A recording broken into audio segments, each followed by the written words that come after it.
Good morning, wet shavers, coffee lovers, and podcast listeners everywhere. It's Mark with GeorgeTune.com. It's time for another second cup. So grab a cup of coffee, kick back, relax, put in those earbuds, adjust that speaker volume, and let's talk some wet shaving and a few other things in podcast form. What is Second Cup? Well, Second Cup is a podcast that will give you some additional information that didn't make the Monday morning mailbag deadline. This might be something that is time sensitive. For instance, a sale that could be ending before the next Monday morning mailbag airs, or a piece of late breaking information that viewers have passed along that is equally time sensitive, or something else regarding the wet shaving world that needs to be broadcast in a timely fashion. And we'll also have some time to chit chat and discuss some other things like coffee, movies, streaming shows, books, that sort of thing. So thanks for tuning in to Second Cup, and I hope you subscribe to the podcast, where you can also find episodes of the Monday morning mailbag in podcast form. I hope you're enjoying a cup of coffee with me. We'll get the show underway in just a moment. Thanks for joining me.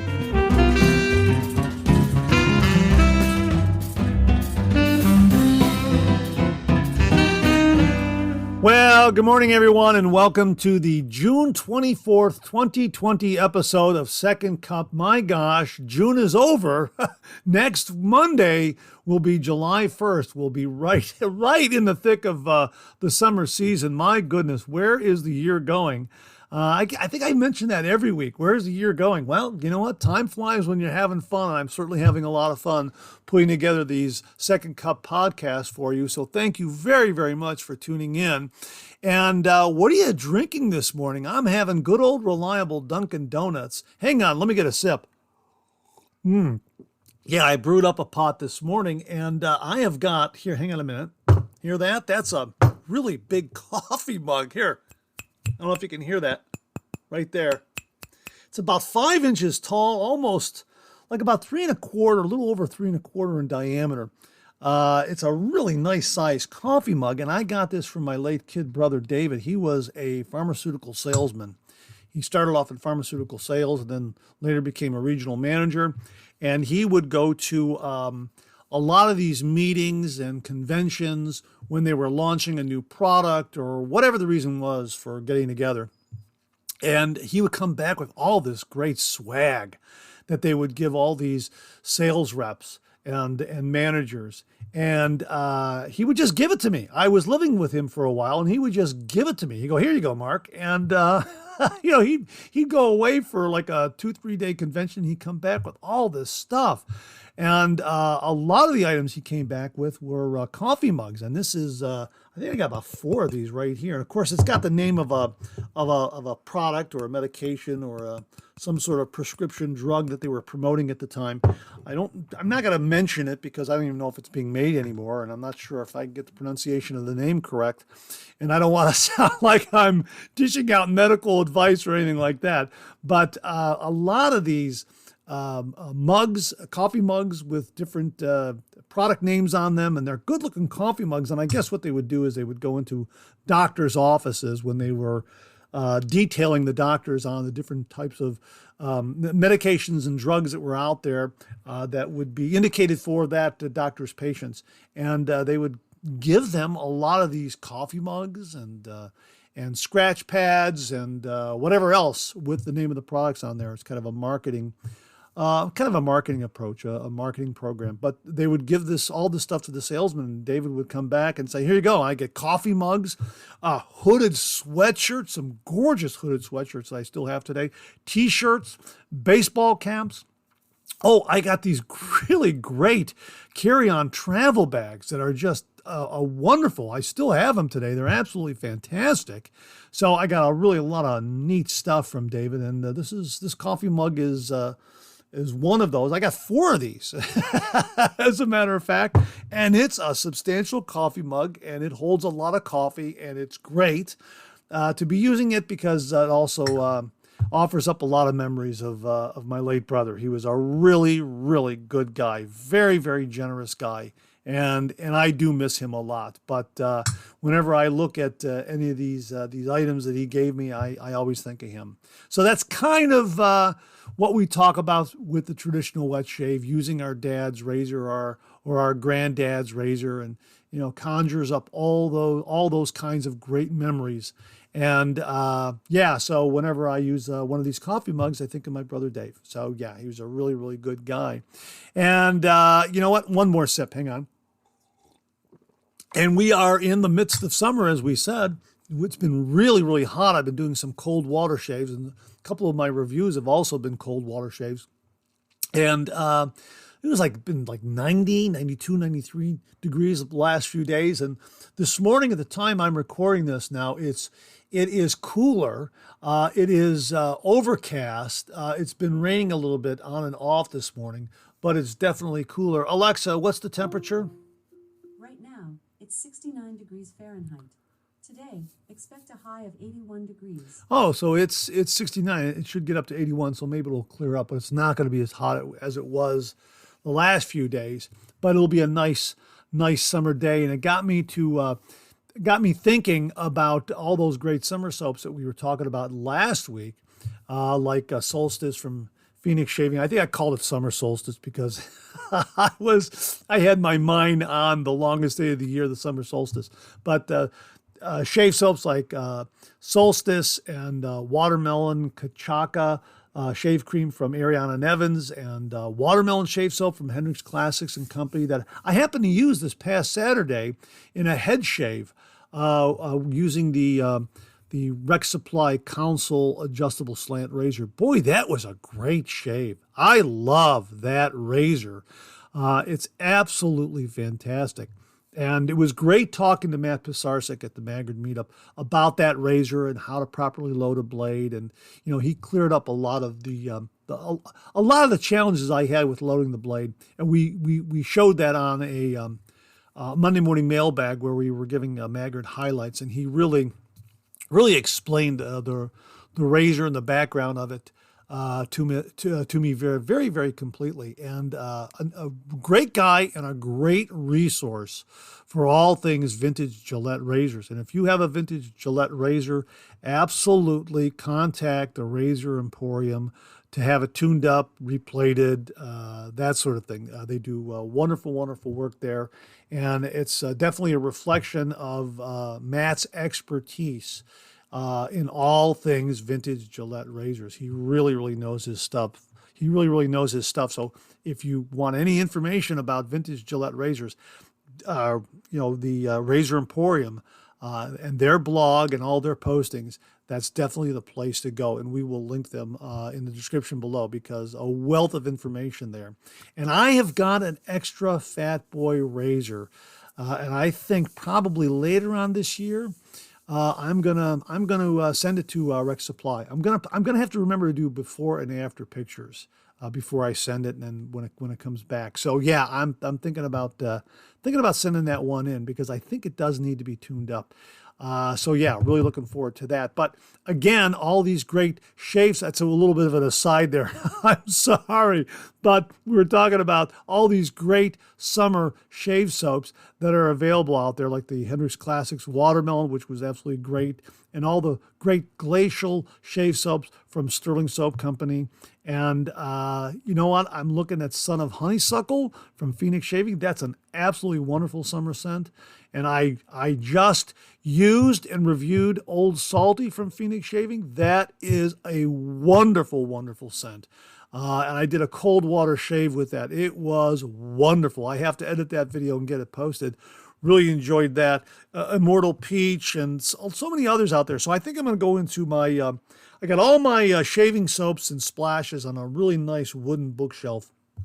And I'm gonna go through them, and I think I'm gonna group all of the summer scents together, at least the shaving soap summer scents together, and then I can always go down into the lower shelf where all my aftershaves are and kind of pick through those. But I'm gonna get all my summer scented shave soaps together and kind of get them into a summer rotation. Is that something you're going to be doing? That is something that I think I am going to do.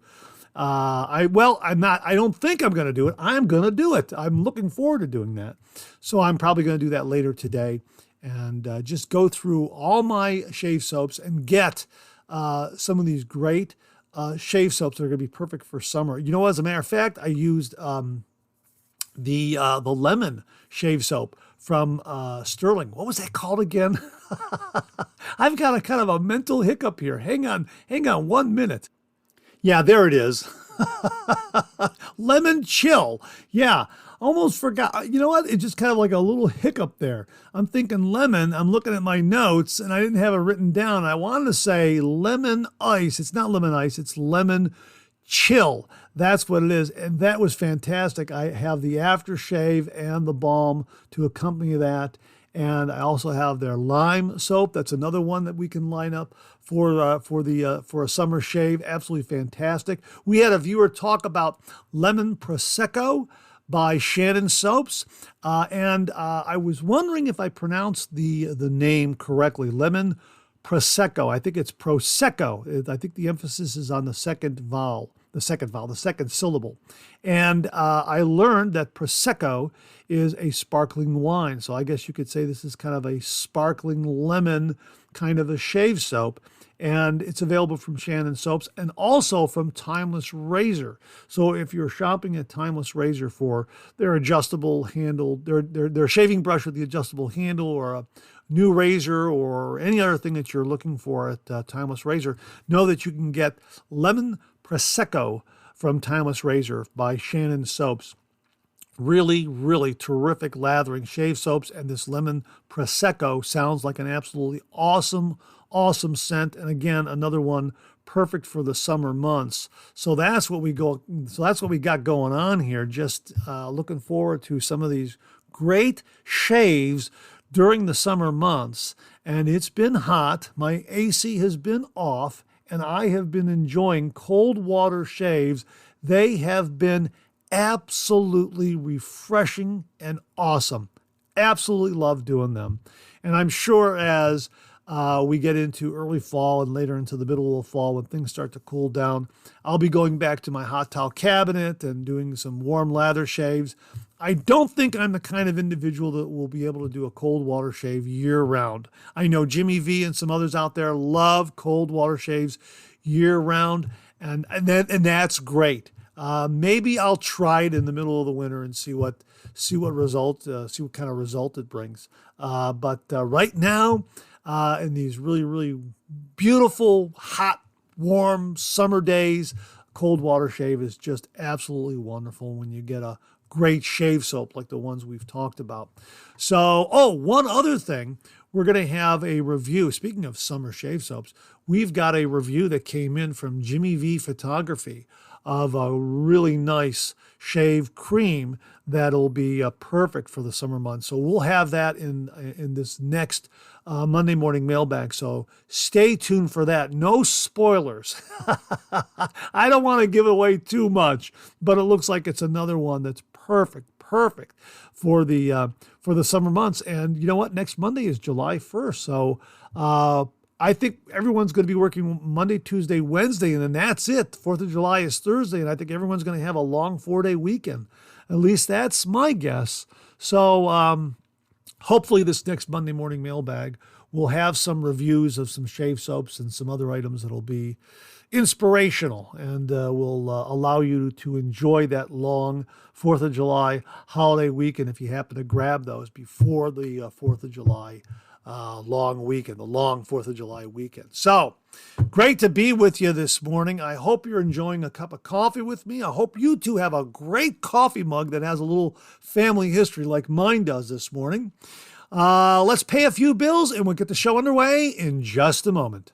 Well, we've been talking about Colette Classic Supply Company and their great artisan shave soaps. We talked about it this morning on the Monday morning mailbag and some previous Monday morning mailbags. And I've had a chance to review those soaps and put them on the channel. And I believe my review of Citrus and Basil runs this Wednesday, I believe. I'll double check it, but look for it. I believe it runs this Wednesday, and this is their CC1 formula. CC2 formula, very, very good. Well, Rodney Ripplinger decided to purchase a few of the Colette shave soaps, and he sent along this review of his experience with both the CC2 and the CC1 formulas. And he wrote, "Hi, Mark. The first shave with the smoke, cedar, and leather CC2. Now, we also reviewed smoke, cedar, and leather, and I really, really like the scent. Roddy also has something to say about that, but before we get to that point, he writes here, I shave with the Gillette Slim set at the beginning on level 3. Well, I'm kind of looking at that sentence and kind of editing it here on the fly. What he actually wrote was, I shave with a Gillette SA set beginning on 3. And I think what he means is he shaved with a Gillette Slim and he set it to level 3 for the beginning of his shave. He has a Persona blade on 4th use. How about that? He's using a Gillette Slim on setting 3 with a Persona blade on its 4th use. The shave was so slick and smooth, I thought after the first or second pass that I may have forgotten to install the blade. I ramped up the setting on the razor to 4 and then 5 for subsequent passes. Still very comfortable. This is an amazing soap with a number of ingredients I had not seen in other soap pucks. The clean sheets in CC1 formula was very good too. Now this is their other shave soap. Clean sheets, it's in their CC1 formula. It's a really, really terrific scent. And the CC1 is also a very, very good shave soap formula. Again, CC1 is what we review this Wednesday. I believe it's Wednesday. I like the scent on this one. For me, it would be a fine choice again. I'm not sure if I would go the extra money for the version CC2 unless I was particularly interested in a unique scent available only as a CC2 soap. Speaking of the scents, I think they go a little bit too light in the strength department on them, particularly with the smoke, cedar, and leather one. While I can detect a scent when sticking my nose down in the soap tub, in use I cannot smell much of anything at all. That may be a mistake, especially since you are paying $5 extra for the CC2 version. Of course, if you need the extra protection the CC2 version gives you, I guess it would be worth it. Rodney. Hey, Rodney, thanks very, very much. But again, I thought the scent of the one that you reviewed here, which was the smoked cedar and leather. That's what I reviewed. That's what you reviewed. I thought the scent was fine. Now, again, their marketing strategy here with their scents is not to be an overpowering scent. You'll get the scent during the shave, and then after your shave is done, the scent will wander away rather quickly. So you can use any aftershave splash you want, so it won't get in the way of the scent that you just shaved with, which I think is a pretty neat strategy.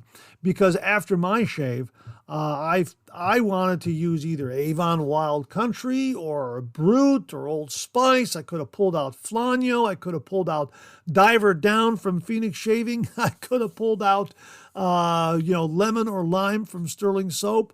There's a lot of different aftershave splashes that I have that I could use after shaving with a Colette shaving soap, because that's their approach. They don't want an overwhelming scent to hang around after the shave.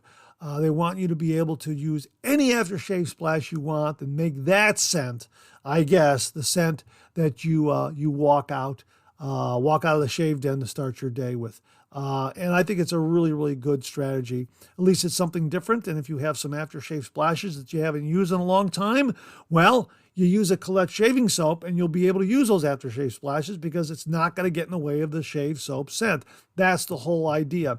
And I like that because I have a number of aftershave splashes that are standalone. They didn't come with a shave soap.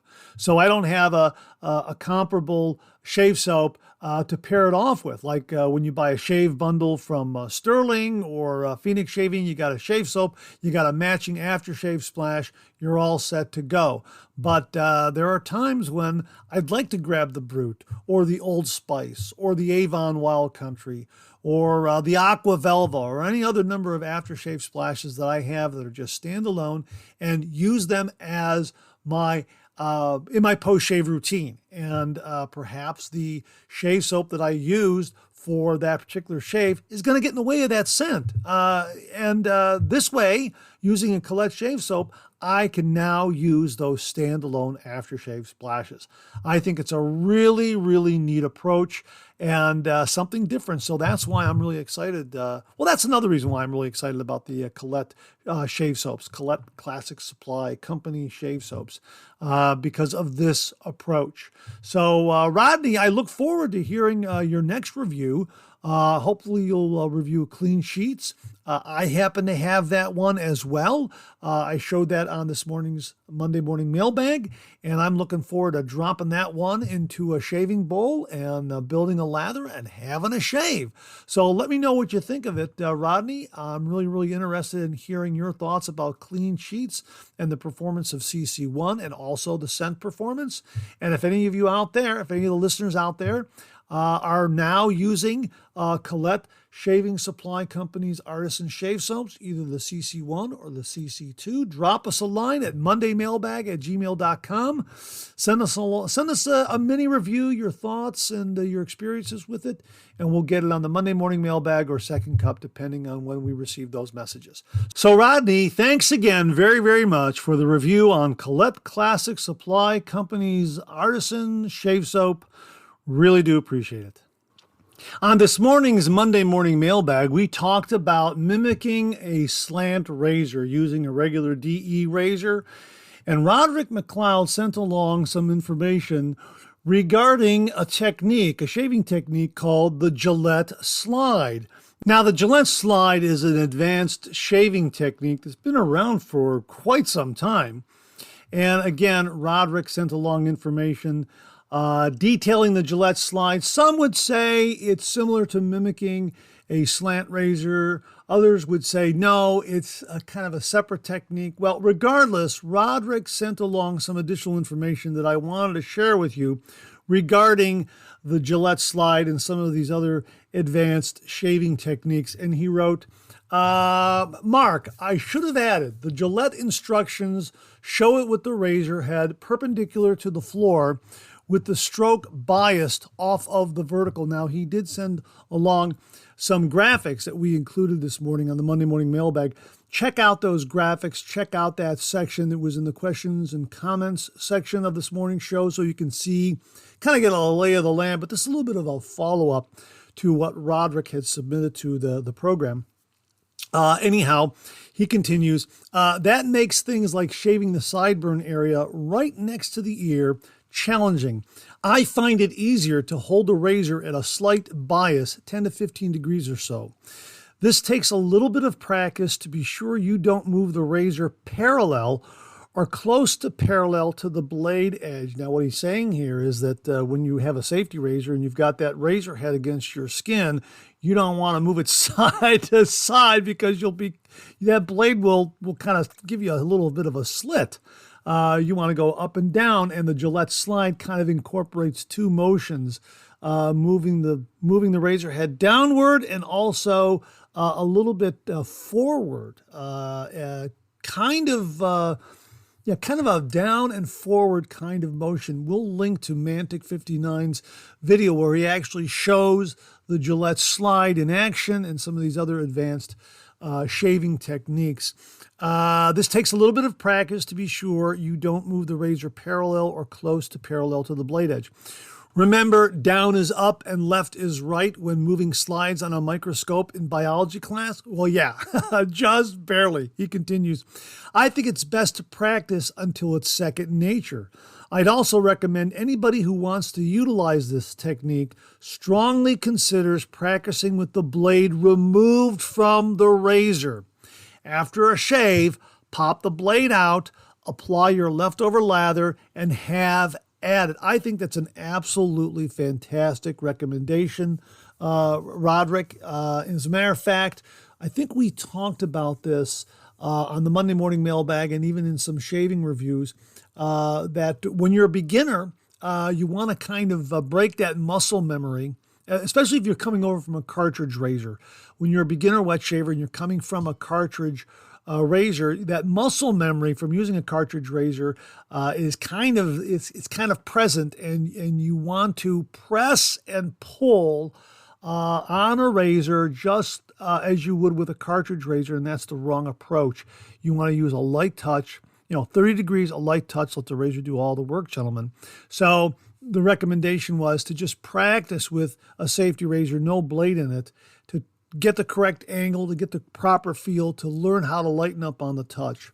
And this is the same kind of advice that Roderick is giving here, that if you want to learn the Gillette slide and some of these other advanced shaving techniques, use the razor without a blade installed in order to get the correct feel. Absolutely. And he concludes here, it's a great way to get extra close on the against the grain pass and on cleanup spots, which is when and where I tend to use the technique, because I don't notice a big difference if I use it with the grain and across the grain. This makes me think that it might have been more about comfort than closeness, doing with the grain only with carbon steel blades back when Woody Hayes was coaching in Oxford. Roderick, well, thanks very much for the Ohio State reference, Roderick. I really do appreciate it. And again, some great advice. If you're thinking about doing any of these advanced shaving techniques, practice without a blade in the razor head. Get the feel and kind of develop that memory muscle so that, as Roderick says, it becomes second nature. And again, check out this morning's Monday morning mailbag for that discussion in the questions and comments area of the show. And Roderick sent along some really great graphics that discuss how Gillette was really promoting these kinds of shaving techniques as the right way to shave. Rather coincidentally. So really kind of neat history, neat shaving history. So thanks again, Roderick. Really do appreciate the follow-up on this. And again, folks, check out this morning's Monday morning mailbag for the discussion submitted by Roderick McLeod. Now, before I get out of here, I want to recommend both a book and a movie to you. Something that would be great for summer cinema viewing and also for your summer reading. It's the same title for each, by Alistair MacLean, Where Eagles Dare. It's both a movie and a book. Now, the movie is terrific. It's a World War II action-packed movie. It stars Richard Burton and Clint Eastwood. It's from about 1968, and boy, is this an epic movie. I mean, it's got to be 3.5 hours long. It also has an intermission, so if you happen to get the DVD, get ready for an intermission. And it is terrific. It is a really terrific movie. A lot of twists and turns. Action-packed, World War II. Oh, it really is a terrific movie. And again, it's got so many twists and turns. It's terrific. Now, a little background trivia on this movie. I believe I saw it in an interview. I either read an interview or saw an interview with the actor Richard Burton about how his children were saying that, you know what, all the movies that you're appearing in, your character seems to die in the end. Can't you appear in a movie where you're the hero? And he thought about it, and this is the movie that came about because of those family discussions where he is a heroic character, and it really is terrific. And of course, Clint Eastwood, his star was ascending, having made his bones in all those great spaghetti westerns, and everybody knew who Clint Eastwood was as an actor at that time. And you can kind of see that cool persona that Clint Eastwood has, and it's just perfect in this movie because everybody is a British soldier except Clint Eastwood. He's the American that comes in and joins them on this mission. Really terrific. Again, it's a real great popcorn summer cinema spectacle. Terrific movie. And good for all families. I mean, there's a lot of action and violence, but not at the exceeding gory level or anything like that. Very much in the same spirit and tenor as a Raiders of the Lost Ark. It has that kind of feel to it, a PG-rated, action-packed kind of movie.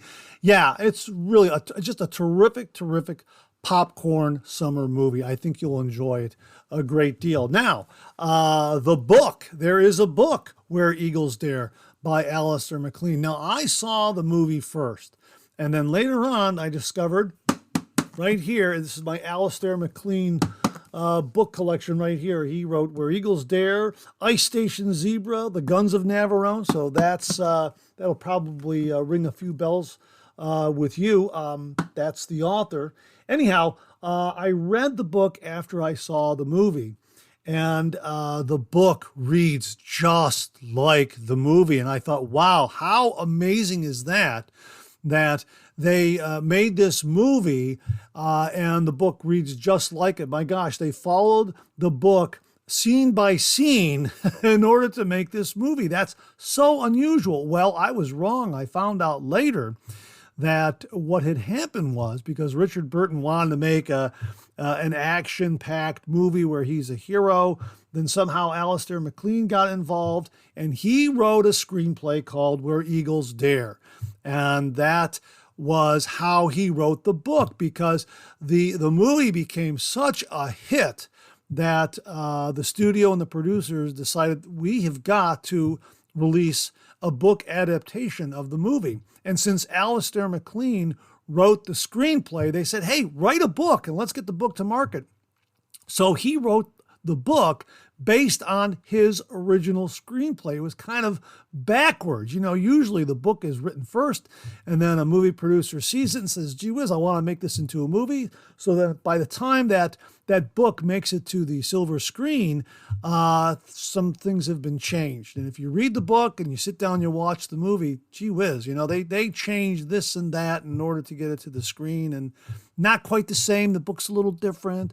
You have those kinds of discussions with friends who have also read the book and seen the movie. This was the opposite.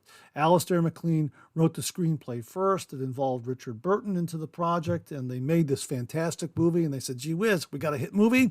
Let's get a book to market. So Alistair MacLean was commissioned to write the book, and he wrote the book from his screenplay, which is why the book reads exactly like the movie. So really terrific on both counts. Where Eagles Dare, the movie starring Richard Burton and Clint Eastwood with a screenplay by Alistair MacLean, and also the book Where Eagles Dare, written by Alistair MacLean, based on his original screenplay.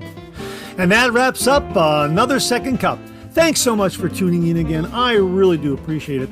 I sure hope you enjoyed today's show. If you did, please share, please subscribe, and pass it along to a fellow wet shaver or friend. My thanks to everyone who commented and contributed to today's show, and I mean this sincerely. Without you, this microphone would be silent. If Second Cup or the Monday Morning Mailbag aren't showing up in your regular podcast feed, please drop me a line at mondaymailbag@gmail.com, and we'll try to get it all sorted out. So again, thank you all very much. I look forward to getting together with you again on these podcast airwaves. Until then, enjoy the day, enjoy your shave, and enjoy that Second Cup.